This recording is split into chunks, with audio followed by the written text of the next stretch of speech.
This is Mr. Anderson for Kellogg Community College, and I'm going to be talking today about applications with radicals in them, solving for x, story problems, radicals. So we're going to have 5 problems in this video, and the first of the 5 problems is translating.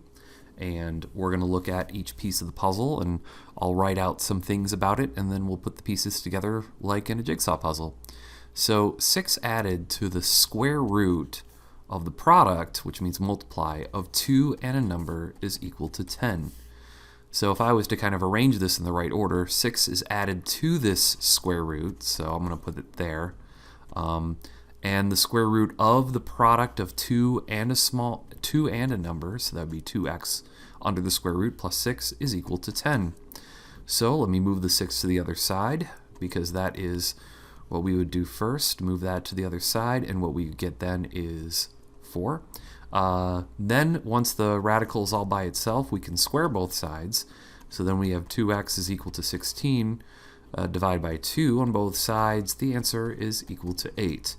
So 6 added to the square root of the product of 2 and 8 is equal to 10. And we can plug that back into the equation and see that 2 times 8 is 16. Square root of 16 is 4. 4 plus 6 is equal to 10. Now what's nice about these next 4 problems is that the equation will always be given to you. So it would be my suggestion that you go seek out that equation. Like here it is, right there. So let's write that equation. D equals 1.4h. And it says, how far would a submarine periscope, so we have the water here, and then there's the periscope that's to look out over the water. It says, how far would a submarine periscope have to be above the water to locate a ship that's 4 miles away? And obviously you would probably need the periscope higher to see further because of the curvature of the Earth, and just to get up above the white line as well. So let's see here. That is the equation. So D is going to be the distance in miles that the lookout can see. So that's going to be our 4. And we're going to try to solve for the h, which I forgot to write in a square root right there, so I apologize for that. Well, since the square root's not all by itself, we're going to divide both sides by 1.4. Keeping in mind that the instructions said round to the nearest hundredth, which is 2 decimal places, like pennies on the dollar. So if I go 4 divided by 1.4, I get 2.86 is equal to the square root of h, because dividing by 1.4 simplifies these, and 4 divided by 1.4 is 2.86. Now that the radical is all by itself, I'm going to square both sides. And the square root of h squared is just h, and then this 2.86 squared would be, again rounded to the nearest hundredth, 8.18 distance. The equation for distance in miles, h is feet above the water, so this would be 8.18 feet.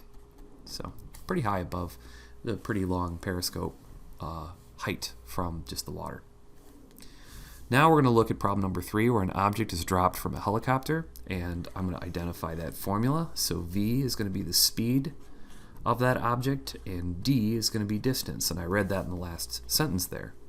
Now it says find the distance, d, of the object fallen when the speed reaches 96 feet per second. So here's our v, 96 feet per second, and we're going to do our little 64d there. We're going to square both sides since the square root is all by itself, and since we're going to take a look, and you may want to get your technology for this, because 96 squared is 9,216, and the square of the square root of 64d is just 64d. Divide both sides by 64, and that is going to give you d equals 144. D equals 144, and the d would then be the distance in terms of feet that this item has dropped when it hits that speed of 94 feet per second. Alright, so 2 more problems here. We have another object that's being dropped. In this case, it's a stone drop from a bridge. This is the equation for it right here. So let me write down t equals, whoops, sorry about the little slip up there. T equals the square root of d divided by 16. Now it says the stone is dropped from a bridge and hits the water 2 seconds later. how high is the bridge? Well, t is in seconds, so we're going to put our 2 there. And since the square root is all by itself, we can take the square of both sides. So 2 quantity squared is 4, and the square root of d divided by 16 squared is d divided by 16. Multiply both sides by 16, right there, and that is going to give us our answer for d. So d is equal to 64. 64 is the distance in feet that this object is being dropped from a bridge. 64 feet down, sploosh. All right, our final problem is going to be, and I'm not going to move the video here, this is going to be fine, the length of a pendulum that makes one swing in 4 seconds. And here is the pendulum equation. Now you'll note that this problem does ask to round in the hundredth, but they want you to approximate for the pi. So t is going to be 2 times 3.14 times the square root of L divided by 32.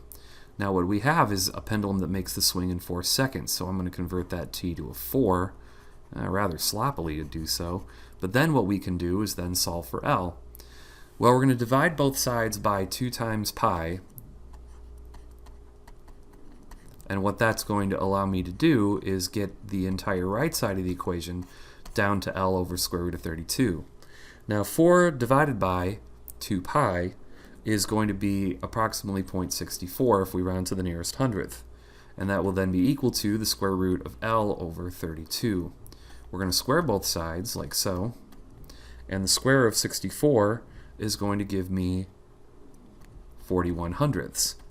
And that 41 hundredths is then going to be equal to L over 32, since the square of the square root of L over 32 is just L over 32. For my final step of the problem, I'm going to multiply both sides by 32. And 32 times 41 hundredths is 13 and 12 hundredths.